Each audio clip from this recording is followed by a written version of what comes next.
বিসমিল্লাহির রহমানির রহিম। আমরা মক্কা টু তাইফ হয়ে রিয়াদে যাওয়ার উদ্দেশ্যে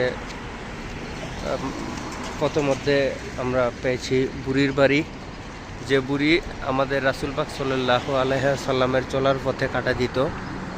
এটা সেই বুড়ির বাড়ির, আমি আপনাদের আরও সামনে গিয়ে দেখাচ্ছি।